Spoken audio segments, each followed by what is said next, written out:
Welcome to the Rob Call Bottom Up Show, sponsored by opednews.com, available on Pacifica Radio, Progressive Radio Network, iTunes, Google Podcasts, Stitcher, SoundCloud, and more.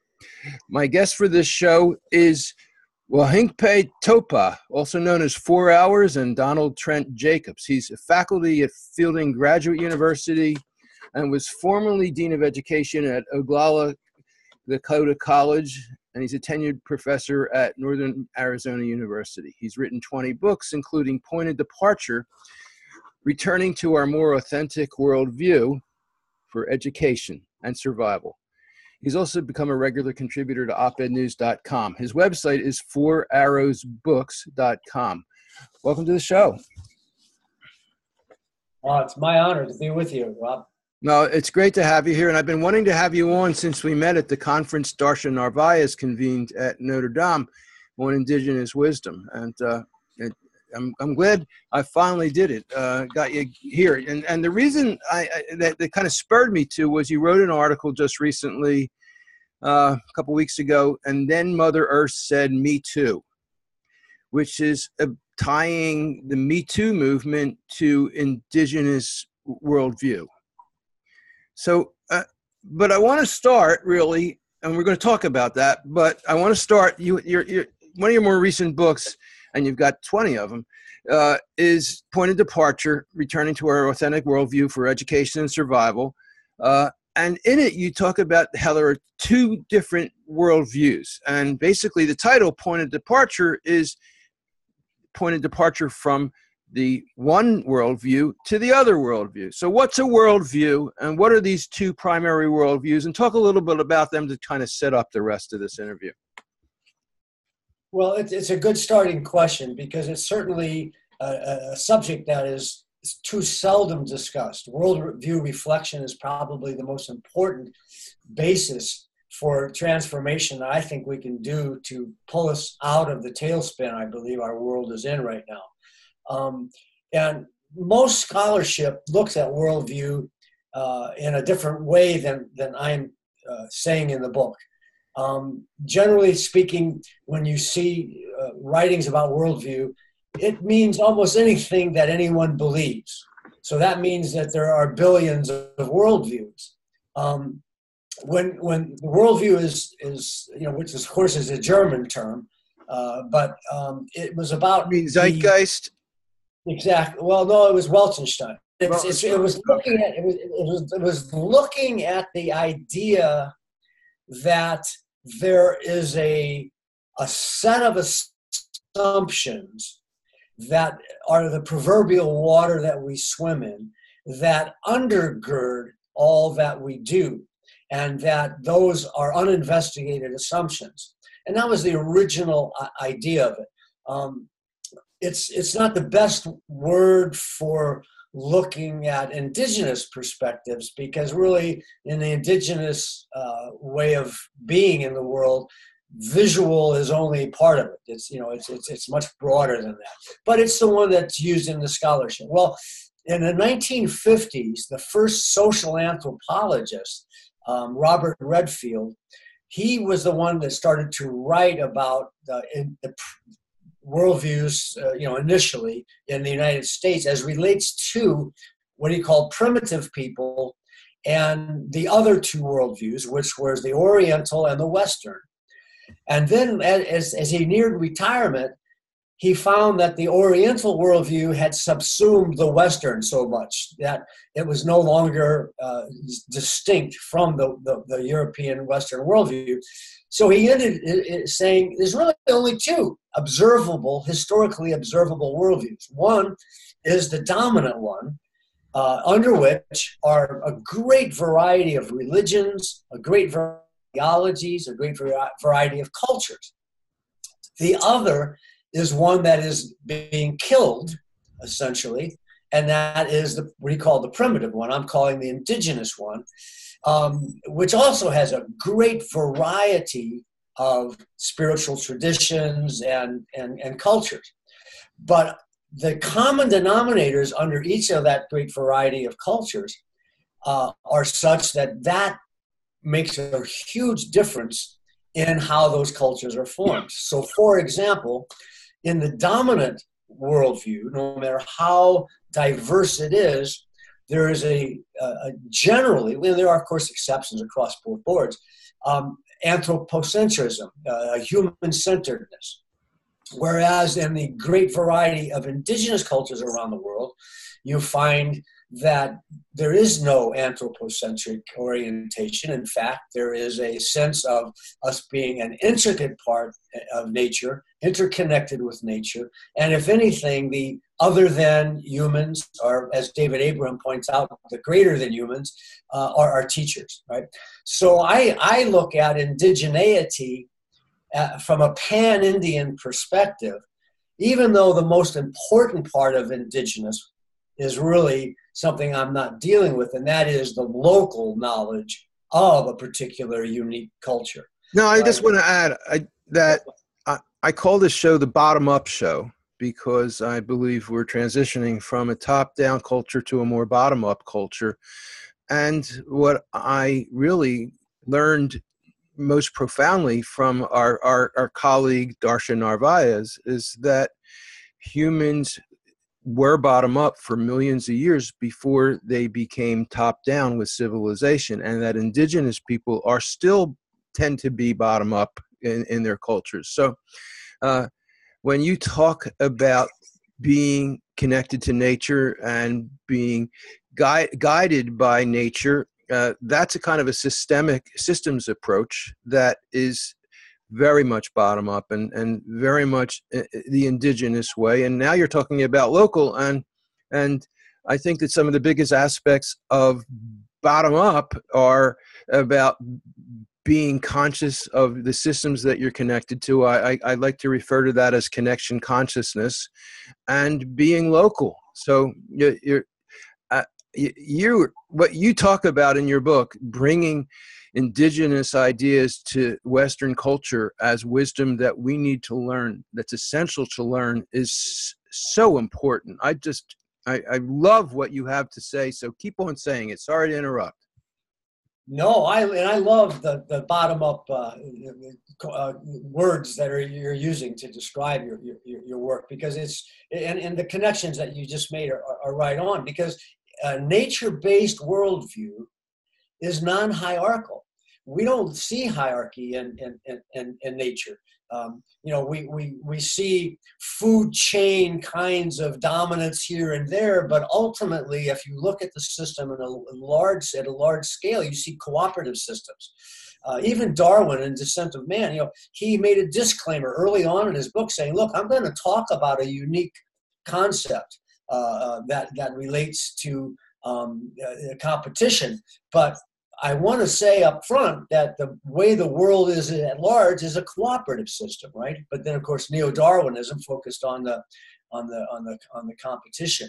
And so, what you see, even in the Hawaiian Islands, where you did have indigenous, queens and kings that seemed to be hierarchy, they were called reverse dominant hierarchy. So they really were just almost like figureheads. They really didn't have, if the kings and the queens did anything that was really something that smacked of the kinds of hierarchy that and authoritarianism that we know in the Western world, they were removed or taken and put into a toothless sort of a modality. So I think this idea that the highest authority in the indigenous worldview is our own personal reflection on lived experience under the umbrella, as you say, that we're all connected. And if we can move away from this authoritarianism, what it does, and we can talk about this later because it's another field that you're interested in, is authoritarianism enhances a phenomenon that we might refer to as hypnosis. And that when there is a combination of authoritarianism and the way almost all creatures' brains are wired to be receptive during times of stress, especially to the language of a perceived authority figure, in a hypnotic way, it's the only thing that really can explain to me why for 99% of human history, our humanity was able to live in relative balance, whereas in the last years, when we have left the understanding of trance-based learning, we have become susceptible to to authority figures, and now we're doing things that are destroying ourselves.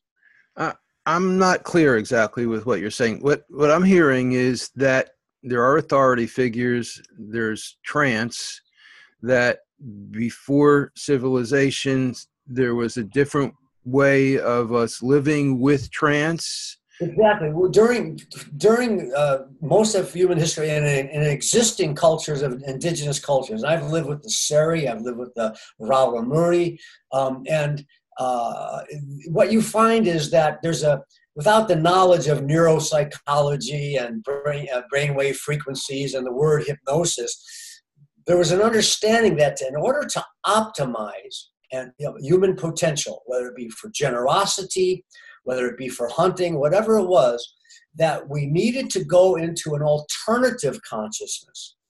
And these alternative consciousness were tapped with Ombleches in Lakota, we call them, vision quest, with chanting, with dancing, with a number of rituals and ceremonies, sometimes with plant medicine, like ayahuasca, okay? And we knew that by entering into this alternative consciousness and then believing in the images that we knew were appropriate from our teachings, generosity, being able to be one with the animal during hunting, like John, if you remember John Young at the conference in Notre Dame talked about.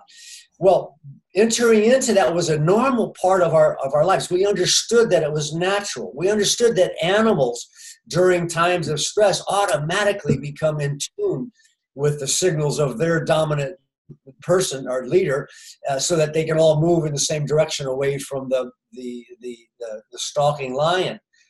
Well, after that, what happened was we began to move into a materialistic, non-spiritual orientation, and the people who understood the power of this were the authoritarian figures. And they, with redundancy and with power and authority, dictated. So this is why Goebbels, under the Nazi regime, said, I can get any country to do what I want, no matter what form of government it is. I just need to make them afraid and then tell them what they need to do. And so in my book, Patient Communication for First Responders, when I was teaching hypnosis at UC Berkeley, we show that during an emergency situation, let's say, Rob, you're on your way home and God forbid this happens, a car accident happens in front of you. And you get out and a car, say a Volkswagen Bug, is all crushed. And inside is a woman at the wheel, and she's alert, but she's hemorrhaging. And you try to open the door and you can't because it's crushed. So you get on your phone, you call the 911, and then you walk to me and say, listen, I want you to listen to me. I've just called 911. The ambulance is on its way. Things are being made ready for you at the hospital. But you're hemorrhaging, and we need to stop that bleeding, and I can't open this door. So I want you to listen to me. When I count to 3, I want you to stop your bleeding.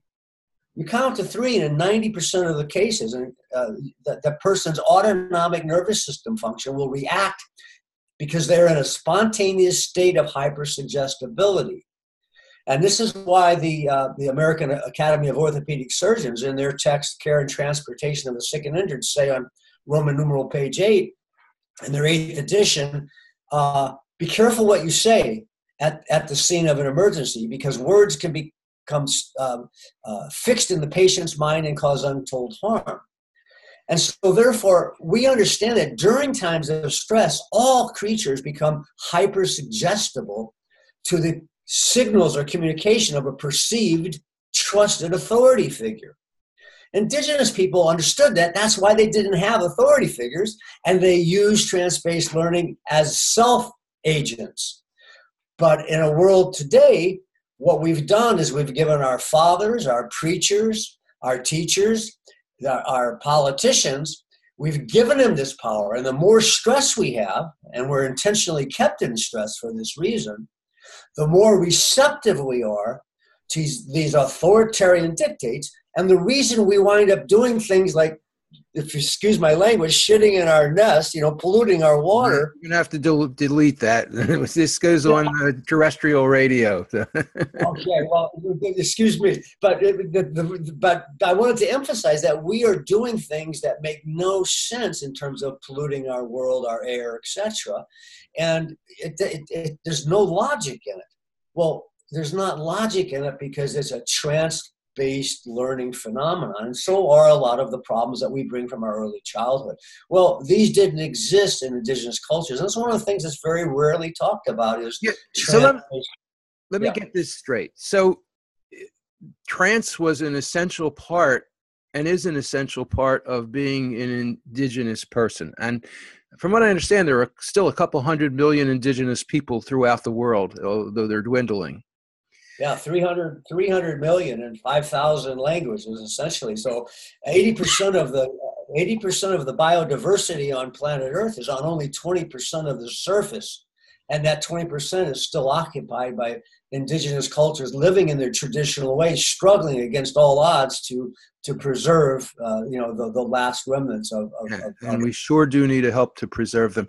But their way of processing these kind of trance states, these older states, is very different than in civilization, where authoritarianism takes over. And they understood this phenomenon that I learned it from wild horses.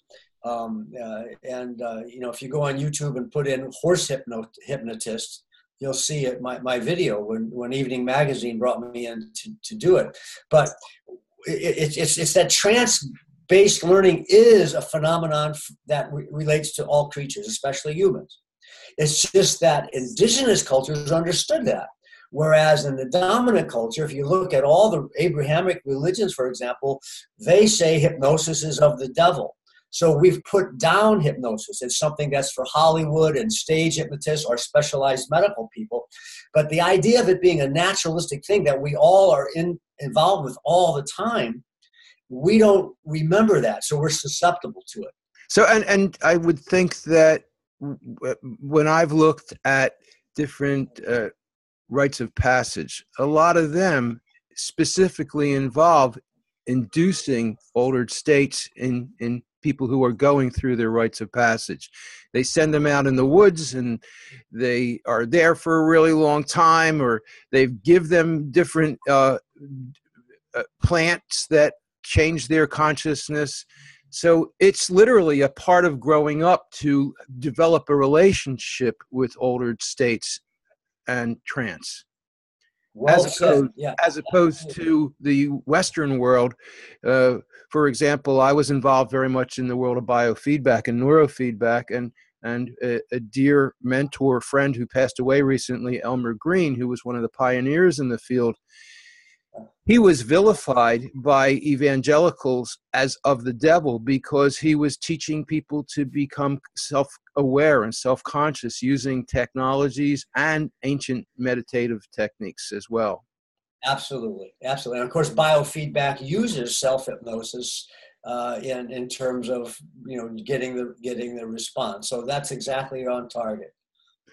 So I wanted to make sure we covered the difference between the two worlds. Your book, Point of Departure, basically refers to how humanity left the indigenous worldview to embrace the Western, modern Cartesian worldview of things and counting and ownership, as opposed to the indigenous worldview, which involved relationships with nature and a different kind of consciousness.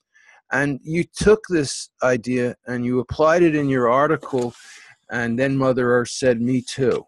And I think that I really love the way you've taken this concept and applied it to what's happening with women and their relationship to men and to the world today. So can you get into that?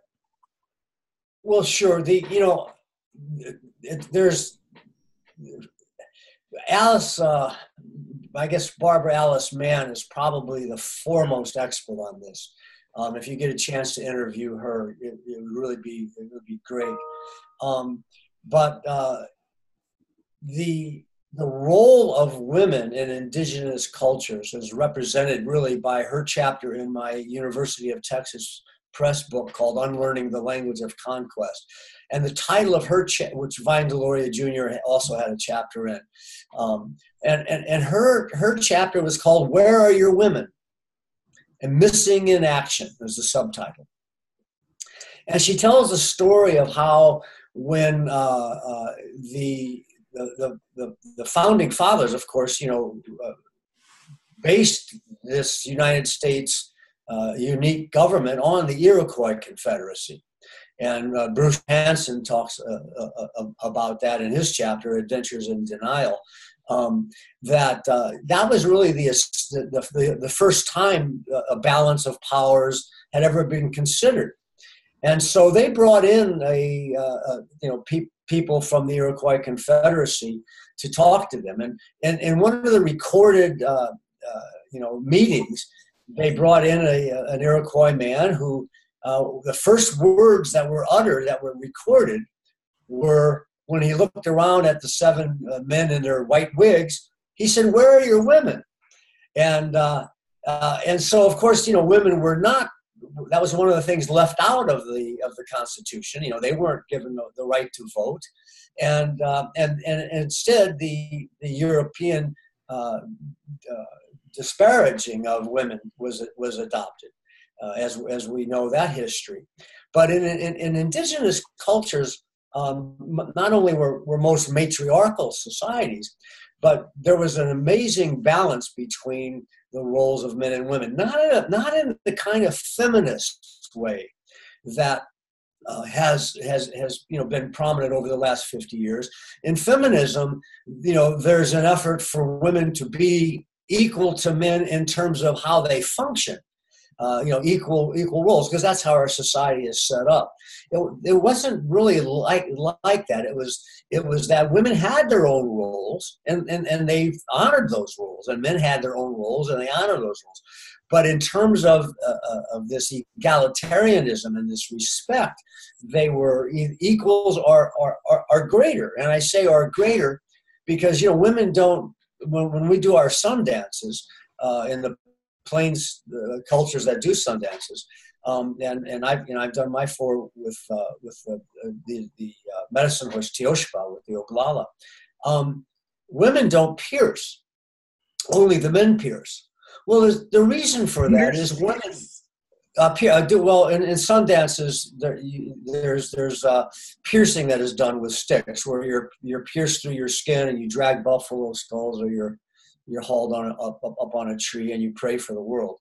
And women don't have to do that because they already have the power. And we men, the power, they already have the power. They already know how to suffer. They know how to bleed. They know they haven't lost a wisdom.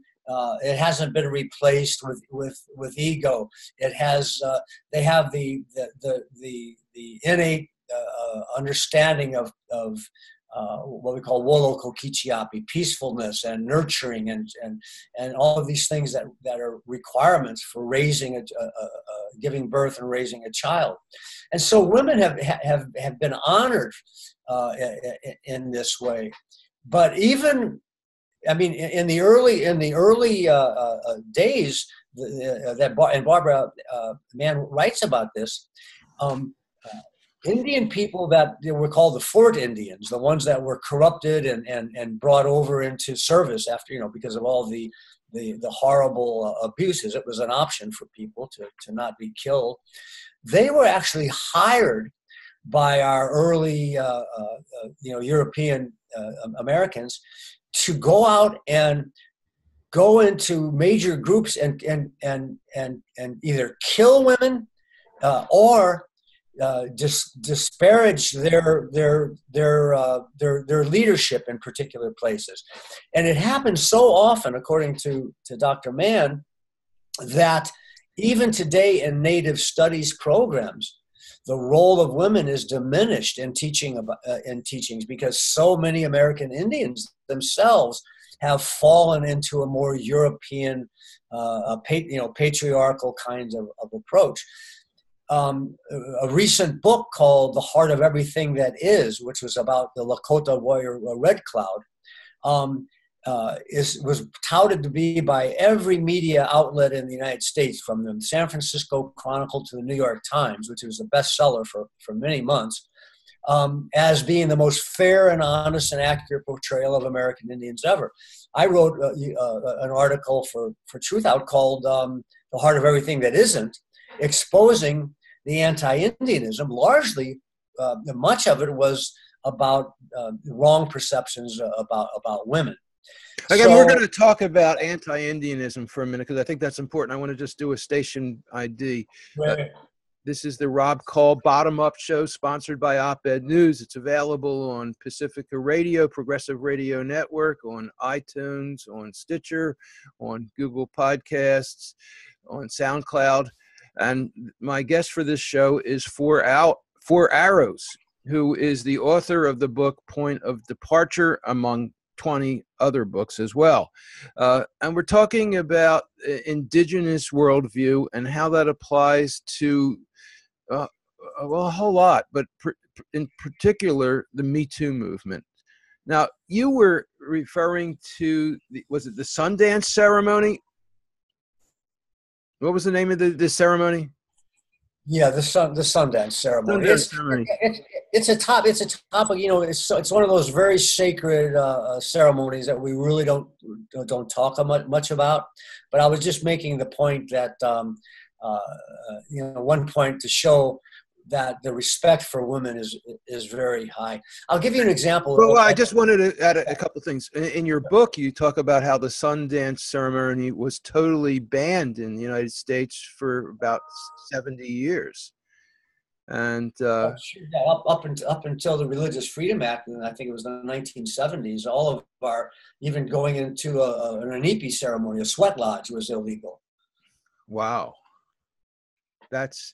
Well, and I've had conversations before about how indigenous people, Aboriginal people, Western culture has pretty much attempted to destroy the culture and wipe it out.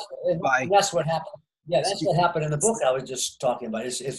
We're doing everything we can to destroy. African Americans, with all the suffering and the prejudice against them. Their goal, though, was to become a part of the culture, right?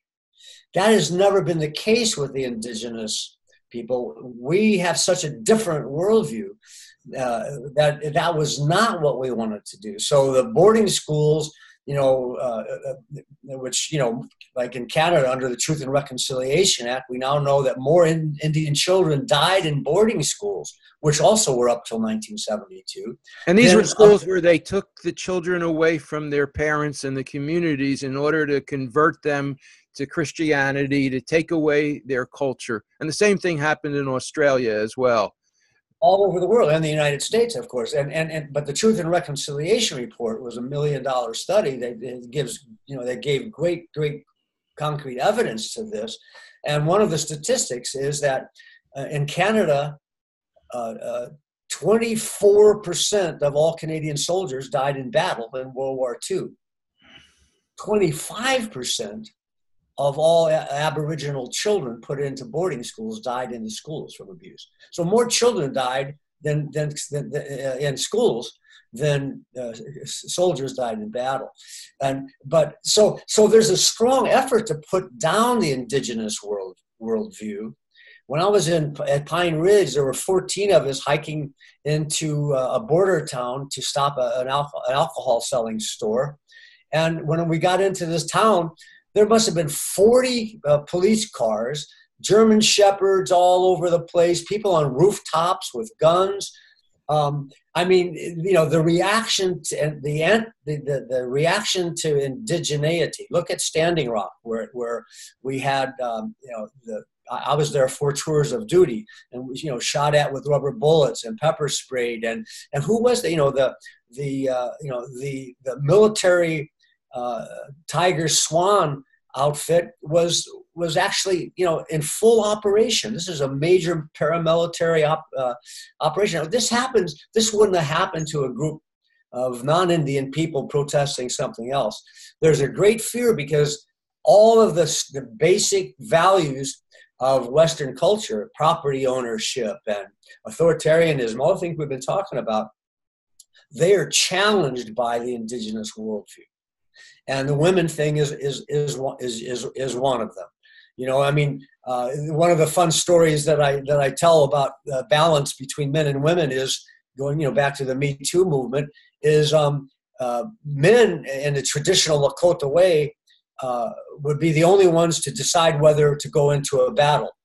And the men would meet just with the men, no women, to decide whether to go into battle. So on the surface, you think, well, wait a minute, that's not very egalitarian or showing balance between men and women. But men would not go into go into war without brand new moccasins that were woven with porcupine quills. And guess who was having a meeting privately while the men were meeting about their decision? The women were meeting to decide whether or not to make the moccasins. And if they decided not to make the moccasins, that was the end of that, right? It makes me think of the president and Congress. It's supposed to be that Congress decides whether we go to war or not. The president asks about going, and what we have in Congress is the Congress goes, oh, go right ahead. You can do whatever you want. So did the women actually stop warriors from going to war? Oh, yes, absolutely. Absolutely. And what we're looking at there's a lot of metaphors that relate this idea of the feminine to nature. And so we have the rape of the land. We have penetrating the forest. We have, all of these metaphors, but over time, they have not been metaphors that have shied us away from either the raping of the women or the raping of the land. And what you write about in your article is how the Westerners, the Europeans who came over to colonize and steal the land, they used all these metaphors about ripeness and that were metaphors using women and women's bodies, basically. Right. And so we think of Mother Earth, Grandmother Earth, and we so what I was asking about I'm very much in favor of the Me Too movement, of course, but I was saying that it wasn't going deep enough, Rob. I was saying that the conversation, we've got to go deeper with it and say that this is not just about abuse of women. This is about the phenomenon of patriarchy in general that exists, that also relates to what we're doing to the feminine principle, to Mother Earth, to our oceans. And if we can make this go deeper and really go back into history and understand that this is a problem that's been affecting us for 9,000 years essentially, and it's not going to go away, with some lawsuits. That's a much bigger picture than just some bad guys, some Harvey Weinsteins going after women and taking advantage of them. And I think it really gets to the root of the problem. I think patriarchy is a real big piece of this. So talk a little bit more about that.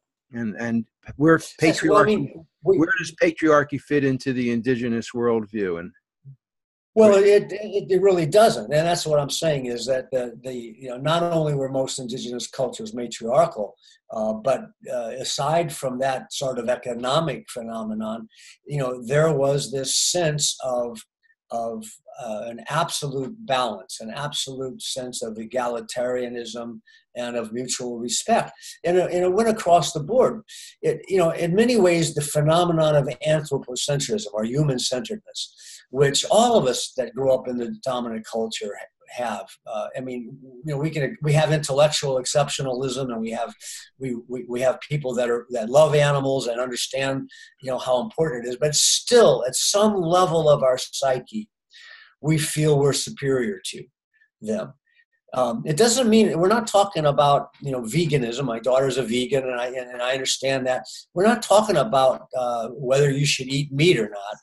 Life eats life. That's how life works, right? We can have the same sacred feelings about a corn or a plant, and there's been studies to show that plants have feelings as do animals do.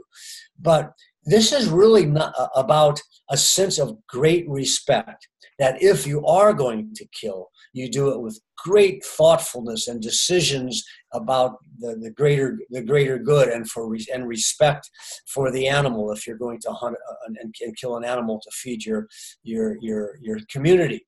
And this respect begins with respect for all the trees, the rocks, the rivers. When we were at Standing Rock, the women guided us for 2 hours every morning in prayers from Miniwachoni. Miniwachoni is the Lakota word for water. It means the essence of life.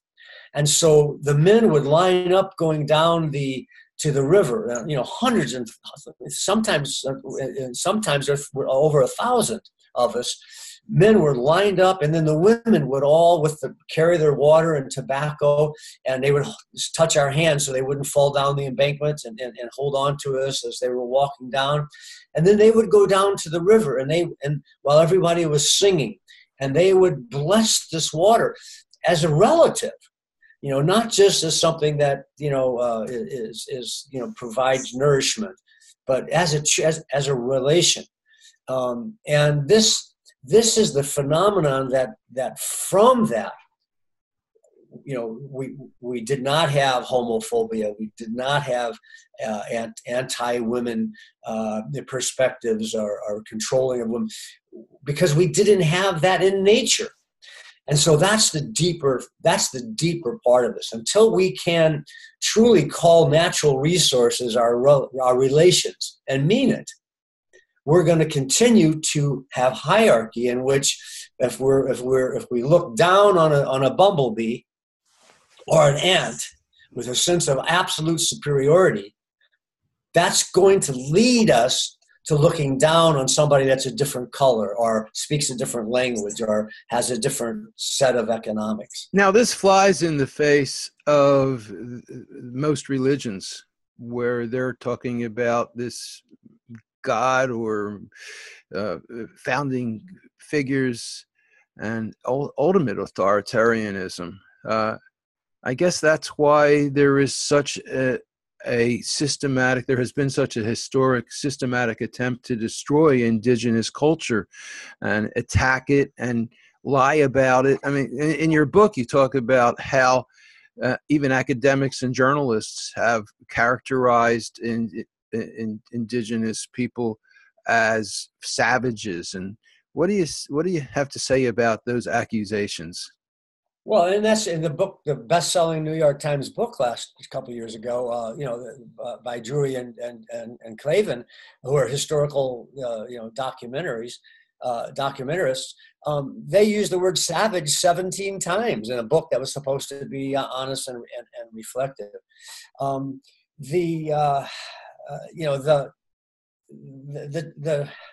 The challenges to in terms of religion can be really summed up by looking at how most, or if not all, that I've studied over 150 of them.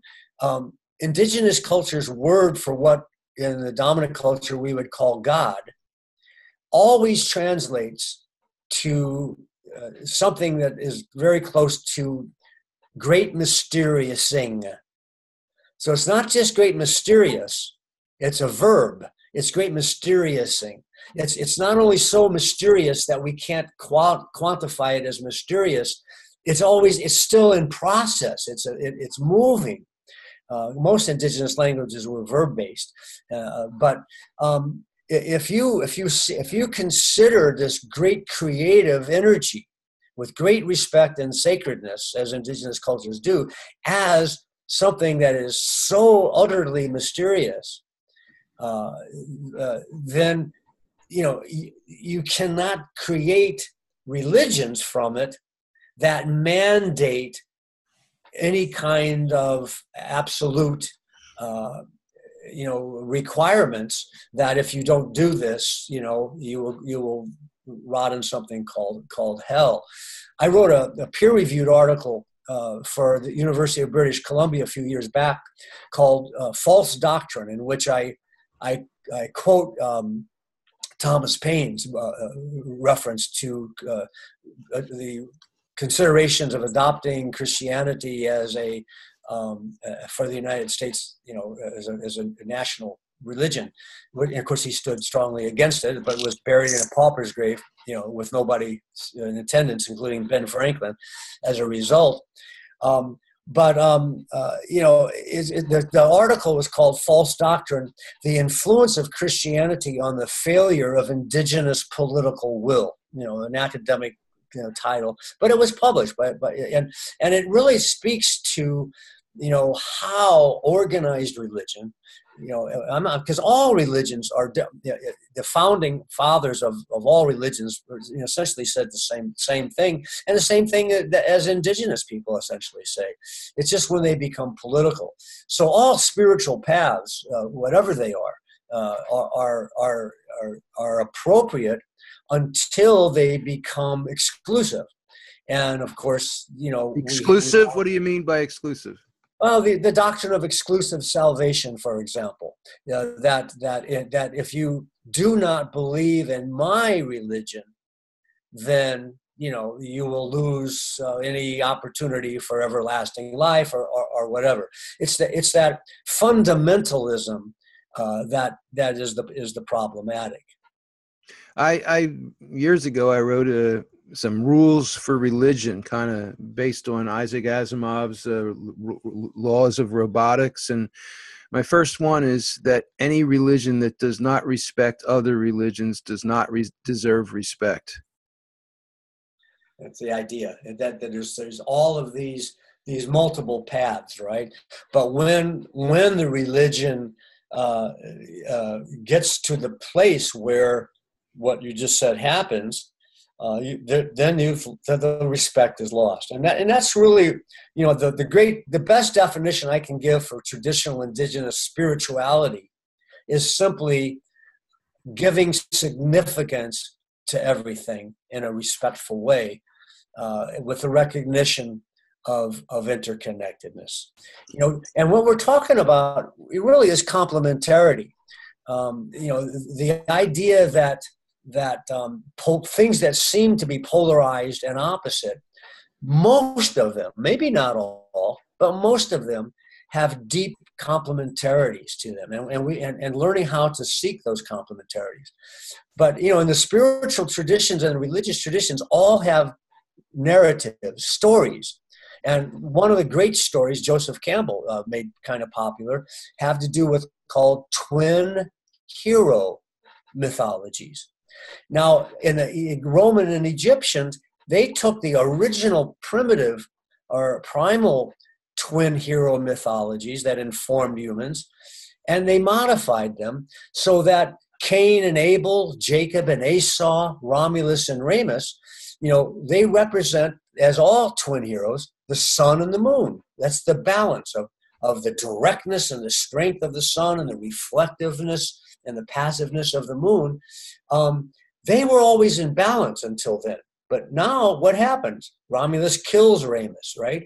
Nobody knows Hercules' twin brother, Iphicles. Everybody knows the solar god, right?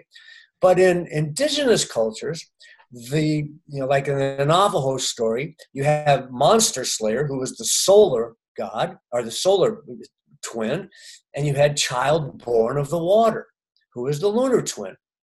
They went to fight the monster with the long arms, but when Monster Slayer wanted to shoot him with his bow and arrow, Child Born of the Water says, "Please put your arrow away, brother." And Hercules would have laughed at Iphicles, or if he would have even had the chance to say it. But Monster Slayer says, "Well, what should we do, brother?" And Child Born of the Water says, "Well, I think we should sing to him." So they sing to him, and the monster lets them pass. Of course, the monster is always what's inside of us that keeps us from being who we can be. So it's that complementarity between the sun and the moon that when it got adulterated into an emphasis on the solar, the man, the human, was seen as solar, and the woman was seen as lunar. So as Romulus kills Remus, and Jacob steals Esau's birthright, and Cain kills Abel, and Hercules obliterates Iphicles, all of a sudden men kill women, or they subjugate women into a lower place. So we've taken the great balancing phenomenon of the solar system, the sun and the moon, and metaphorically in our stories of origin, which Joseph Campbell says informs everything we do, we've lost that balance that has brought us to the emphasis on power, just the power of the sun, and not the balancing influence of the moon. And we've done that with men and women, and we've done that with Mother Earth and materialism. Keep going with this balance between the sun and the moon. Talk about that some more. Well, Dr. Howard Teich has a website called Solar Lunar, and you can go to that website and see a lot of information historically about twin hero mythology. Joseph Campbell is another great mythologist who's, and people in mythology say that these stories of our origins really ultimately still inform us. They're still taught. I mean, the biblical scripture, if you erase the politicalness of it, the Council of Nicaea, where they made decisions, based on politics. If you look at many of the stories, where they threw out a ton of the original writings of the Christian church and decided this is what's in the Bible, and they got rid of all the stuff that they didn't want. Exactly, including making the decision whether to make Jesus a god or just a wise teacher. So I think that's that idea of the sun and the moon as a sort of a very fundamental representation of how these two extremes are balanced, right?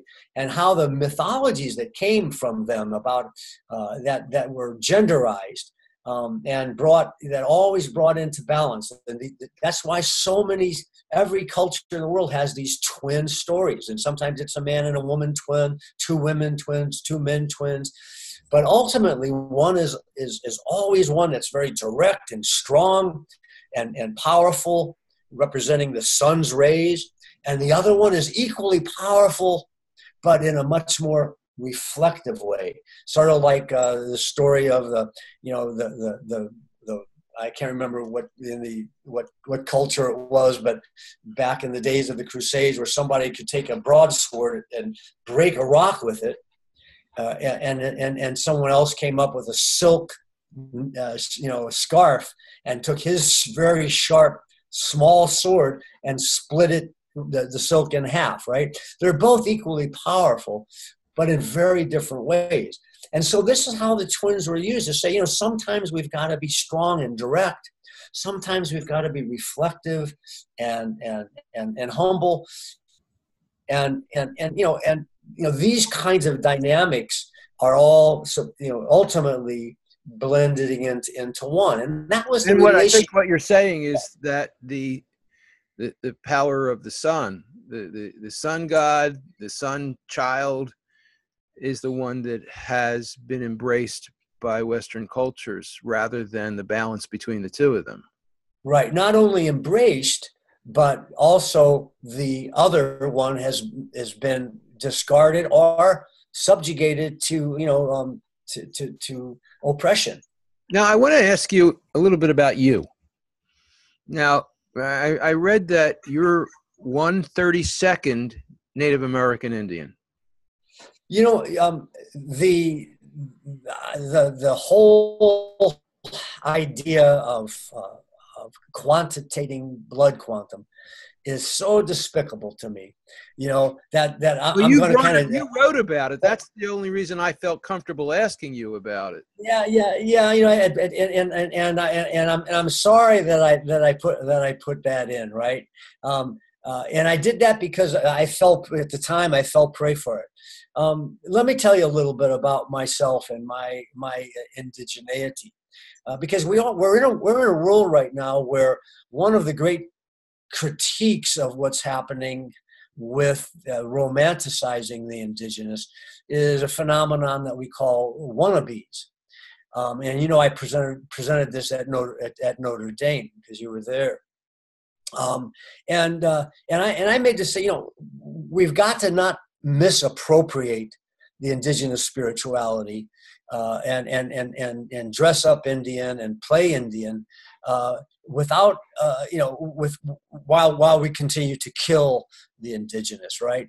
And so Well, but there's you a know, I great just want to add, there's a quote that you use in your book that I love. The best expressions of humanity were not invented by civilization, but by cultures which preceded it. And I think that what you offer is an opportunity to learn the wisdom of indigenous culture and indigenous people. And I don't think that has to mean stealing their culture or well, and wearing that's their the point. costumes in some kind of a bizarre way. I think that what you offer in your writings and your teachings is incredibly valuable. And I just wanted to But, ask but I about want you to point. because you. I But I wanted want to to point ask out that. about you because you come from a whole collection of different pedigrees or backgrounds, and you've embraced this in a way that you're really. I love the way you do it, and Yeah, so but I guess where I'm trying let to me go with it, question. where I'm Yeah, trying to let me go answer with your this. question. Well, wait, Let me let answer me your question. finish. Where I'm trying to go with this is, I would love to see a whole lot of people starting to embrace this wisdom. So what was your process? Now go ahead. Okay, so I wrote a book called Teaching Truly, a curriculum to indigenize mainstream education. It's used at UCLA now. And in it, it's about teaching non-Indians how to teach non-Indians, all right? And the point that I was trying to make was that we have to, before I go into it, we have to understand the tension that exists and honor the tension. So one time I was playing music at the Star School, at Service to All Relationships, to raise money for a Navajo school, and I was on the board. And at the end of playing some jazz with my wife, I played a Lakota thank you song, a ceremonial song. And right away, a medicine man came up to me and said, "Foros, you know better than to take that out of the circle and share that with non-Indians." And I thanked him. I said, "You know, we agree to disagree, my friend." A minute later, another respected medicine man came up to me and said, "Thank you for taking that out of the circle." So we have to understand why Indian country is so sensitive and divided on this. That said, we have to understand that indigenous identity has always been a very sacred thing. Now, my indigenous identity comes from my mother's side. My mother was Irish and Cherokee, but she made us hate being, or just, you know, not want to be. Her dad had committed suicide, and she didn't want us to, you know, she very rarely, only when she was drinking, did she even talk about it, right? So I wound up after the Marine Corps, really sort of challenging everything I had been taught, and I wound up on the Pine Ridge Indian Reservation, and was ultimately made a relative of the Lakota. Now, I'm a relative of the medicine horse Teoshpai. I'm a Lakota warrior. According to that, I am a Lakota man, and my spirit will go into the Lakota spirit world, right? So, and yet I have no Lakota blood. I know very little about my own blooded background. And so my identity really as an indigenous man, it has more to do with my Lakota than with my Cherokee. So the idea of identity, I've written a lot about it, is a very tricky and complex one. But one of the worst things that can happen is what the government of the United States did to American Indians with blood quantum definitions, and who can be Indian, who cannot be Indian, and that's why I say I'm sorry that I quantified that, because we're really at a place now where we've got to honor and stop killing the indigenous. We have to understand that those people in our communities who still have the wisdom, and most of us don't, even so-called full-bloods, which there are none anymore, no longer have that. But those who have been raised with the language, they have a wisdom about local place that none of us are ever going to have, but we have to work towards re-indigenizing ourselves, re-indigenizing our identities to whatever local place that we're choosing to live in. So it's a very complex topic and a very sensitive one, and but I'm glad you asked it. What does it mean, re-indigenizing ourselves towards local? Well, I think that because of what we've done in destroying those who, for thousands of years, can tell us everything about the flora and the fauna and the nuances of how to be in sustainability with our local area. We still have to do that in the many places in the world where there are indigenous peoples. Traditional ecological knowledge is vital. But in the many places where the indigenous people of a local area have been so oppressed and destroyed and propagandized that they no longer know the language, they no longer have the wisdom of what, of all the winds and the rivers and the trees and the plants and the knowledge is just unbelievable. I mean, when I was with the Tarahumara, they know how to use 360 some odd plants. I'd be lucky to go out in my backyard and know how to use 2 of them, right? So what we've got to do is we've got to begin to respect and honor the ecosystems in the particular area we are, starting with, if we can, finding the indigenous people and honoring their wisdom, or beginning to learn with our own science, our own abilities to begin to comprehend. And we need to re-indigenize ourselves to whatever area we're going to choose to live. How do people who want to do this find indigenous people to connect with in their own area? Sure. Well, like if like Los Angeles, for example, has one of the largest populations of indigenous peoples anywhere in the United States, right? And you go on to, we have this phenomenon called Google, and you can go on to Google and you can say, what tribes are indigenous to this particular area. I'm in Des Moines, Iowa. And you'll find really quickly the names of the tribes that are there. Many of them will no longer be in existence even, but you'll find the names of the tribes. And once you find the names of the tribes, then you can go into who are the modern day representatives of that tribe. And you'll find associations, you'll find tribal nations, maybe reservations, perhaps, even sometimes just organizations, in a school, and then you can call one of them and locate them and say, look, I would really like to hire you to come and speak at my neighborhood to tell us what you know about the area and about what kinds of things that we can honor, what places are sacred, what were the main foods, what were the main animals that were here, what can you teach us that would help me really become a part of this neighborhood. I think that's a great starting place. Okay, and we've got any last words? We've got to wrap. No, I just want to. We covered a lot of ground today, Rob. I appreciate it. Okay, and you've been listening to Wahinkpe Topa 4 Arrows. Also, his name is Donald Trent Jacobs. He's the author of Point of Departure and a whole bunch of other books. Thanks so much for being on the show, Don. And this has been the Rob Call Bottom Up Show, sponsored by opednews.com. Thank you.